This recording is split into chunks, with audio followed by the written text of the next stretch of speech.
Hello नमस्कार दोस्तों, मैं अविराज ब्राइट एजुकेशन चैनल पर एक बार फिर से आपका स्वागत करता हूं। आज मैं प्रैक्टिस क्लास की तीसरी वीडियो लेकर के आपके समक्ष आया हूं। तो चलिए बिना समय गंवाए शुरू करते हैं आज का ये सेशन। जो लोग भी चैनल को लाइक और सब्सक्राइब नहीं किए प्लीज़ लाइक और सब्सक्राइब कर लेंगे, साथ ही साथ बेल आइकन की घंटी को भी प्रेस कर देंगे ताकि आपको नोटिफिकेशन मिलती रहे वीडियो की कि कब आपको लेक्चर प्रोवाइड हो रहा है। चलिए दोस्तों, आज का पहला क्वेश्चन देखते हैं। बूट स्ट्रैप से क्या अभिप्राय है? बूट स्ट्रैप क्या कहलाता है? एप्लीकेशन सॉफ्टवेयर कहलाता है, एनालिटिक फ्रेमवर्क कहलाता है, या फिर टीसीपी प्रोटोकॉल कहलाता है, या सीएसएस फ्रेमवर्क कहलाता है? तो बूट स्ट्रैप जो होता है बच्चों, सीएसएस फ्रेमवर्क कहलाता है। ठीक है बच्चों, चलिए अब नेक्स्ट अगला है। एक व्हाट्सएप ग्रुप में कितने सदस्यों को जोड़ा जा सकता है? एक व्हाट्सएप ग्रुप में कितने लोगों को जोड़ सकते हैं? 1024, 524, 251 या इनमें से कोई नहीं? तो एक व्हाट्सएप ग्रुप में बच्चों आप 1024 सदस्यों को यानी कि लोगों को जोड़ सकते हैं। चलिए अब नेक्स्ट अगला है। इनमें से कौन एक सोशल साइट नहीं है? इंस्टाग्राम, फेसबुक, टेलीग्राम या नन ऑफ दीज इनमें से कोई नहीं? सोशल साइट तो टेलीग्राम नहीं है। ठीक है बच्चों, चलिए अब नेक्स्ट अगला है। यूपीआई द्वारा एक दिन में कितने घंटे लेन देन कर सकते हैं? यूपीआई का मतलब यूनिफाइड पेमेंट इंटरफेस, ठीक है ना, फुल फॉर्म होता है। तो कितने घंटे कर सकते हैं भाई? 12 घंटे, 24 घंटे, 18 घंटे, 48 घंटे? तो 24 घंटे आप लेन देन यूपीआई के थ्रू कर सकते हैं। चलिए अब नेक्स्ट अगला है। सबसे लाइटेस्ट प्रोटोकॉल इनमें से कौन है? लाइटेस्ट मतलब सबसे हल्का प्रोटोकॉल पूछ रहा है। एचटीटीपी है, एसएमटीपी है, एमक्यूटीटी है, या नन ऑफ दीज इनमें से कोई नहीं? सबसे लाइटेस्ट मतलब सबसे हल्का प्रोटोकॉल जो होता है वो MQTT होता है। ठीक है बच्चों, चलिए अब नेक्स्ट। इंटर और हॉटमेल, इंटेल जो कंपनी होती है और हॉटमेल जिससे कि हम मेल भेजते हैं, ठीक है, दोनों समान नहीं है। क्या ये बात सही है कि गलत? तो इंटेल और हॉटमेल दोनों अलग अलग है ना, समान नहीं है, इसलिए ये ट्रू हो जाएगा। ठीक है बच्चों, चलिए अब नेक्स्ट अगला है। हम हार्ड डिस्क की तुलना में रैम के माध्यम से मेमोरी को तेजी से एक्सेस कर सकते हैं। बताइए, हार्ड डिस्क की तुलना में रैम के माध्यम से मेमोरी को तेजी से एक्सेस किया जा सकता है। क्या ये बात सही है कि गलत है? तो बिल्कुल हार्ड डिस्क की तुलना में रैम के माध्यम से मेमोरी को तेजी से एक्सेस किया जा सकता है। ठीक है, चलिए अब नेक्स्ट अगला है। क्या फेसबुक पर लाइव आना संभव है? ट्रू या फॉल्स? ये तो आप लोग बता ही सकते हैं, बहुत ही आसान क्वेश्चन है, आपके एग्जाम में पूछा जाता है। ठीक है, तो ट्रू हो जाएगा ना, लाइव आ सकते हैं।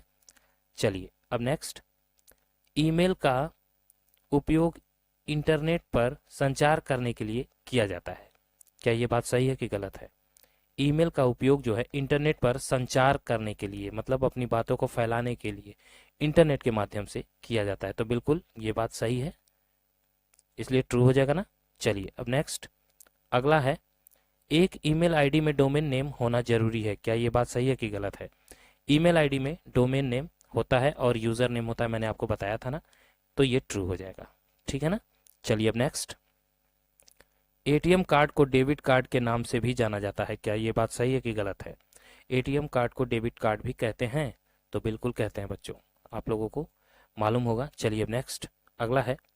TIFF का full form tagged image file format होता है। क्या ये बात सही है कि गलत है? मतलब कि TIFF का फुल फॉर्म ये होता है टैग्ड इमेज फाइल फॉर्मेट, तो बिल्कुल सही यही होता है। ठीक है, आप लोग फुल फॉर्म अच्छे से याद कर लीजिएगा। चलिए अब नेक्स्ट अगला है। बिंग का संबंध किस कंपनी से है? Microsoft company, Twitter company, Telegram company, none of these इनमें से कोई नहीं? बिंग का संबंध माइक्रोसॉफ्ट कंपनी के साथ होता है। ठीक है बच्चों, चलिए अब नेक्स्ट अगला है। पास्ट अनफॉर्मेटेड टेक्स्ट की शॉर्टकट कुंजी क्या है? पास्ट अनफॉर्मेटेड टेक्स्ट की control plus V, control plus shift plus alt plus V, shift plus V, या नन ऑफ दीज इनमें से कोई नहीं? पास्ट अनफॉर्मेटेड टेक्स्ट की जो शॉर्टकट कुंजी होती है बच्चों, control plus shift plus alt plus V होती है। ठीक है, चलिए अब नेक्स्ट अगला है।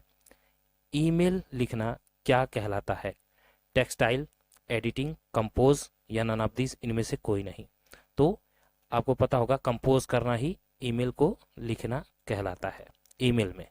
चलिए अब नेक्स्ट, आधार कार्ड निम्नलिखित में से किसके द्वारा जारी किया जाता है? NTPCL, UIDAI, bank, none of these, इनमें से कोई नहीं।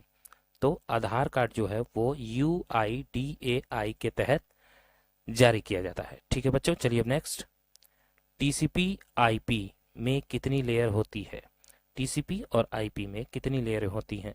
2, 4, 6, 10, मैंने आपको पढ़ाया हुआ है, तो 4 लेयर होती है। ठीक है ना बच्चों, चलिए अब नेक्स्ट, सेल को क्या कहते हैं? User interface, domain name, topology interface, या नन ऑफ दीज, इनमें से कोई नहीं। तो सेल को यूजर इंटरफेस कहा जाता है।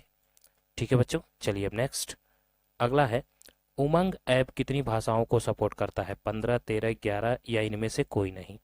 तो उमंग ऐप जो है वो 13 भाषाओं को सपोर्ट करता है। चलिए बच्चों अब नेक्स्ट, IMEI कोड कितने डिजिट का होता है? जल्दी बताइए, 11, 13, 15, 17, सभी बच्चे बताइए जल्दी से। तो 15 डिजिट का होता है। ठीक है ना, चलिए अब नेक्स्ट, आज का लास्ट क्वेश्चन देख लीजिए। आज का लास्ट क्वेश्चन है, RTGS की अधिकतम सीमा कितनी होती है? नो लिमिट होती है, 40,000 की होती है, 20,000 की होती है, या नन ऑफ दीज, इनमें से कोई नहीं। तो रियल टाइम ग्रॉस सेटलमेंट इसका फुल फॉर्म होता है। ठीक है, RTGS की अधिकतम सीमा नो लिमिट होती है, इसके तहत कोई लिमिट नहीं होती है। ठीक है, आप जितना चाहे निकाल सकते हैं। तो बस आज की वीडियो में इतना ही था बच्चों। अगली वीडियो में मैं और भी इंपॉर्टेंट क्वेश्चंस लेकर के आऊँगा। जो लोग भी चैनल को लाइक और सब्सक्राइब नहीं किए, प्लीज़ लाइक और सब्सक्राइब कर देंगे। तो चलिए आज की वीडियो में बस इतना ही था। मैं अविराज आपसे इजाज़त लेता हूँ, तब तक के लिए जय हिंद, जय भारत।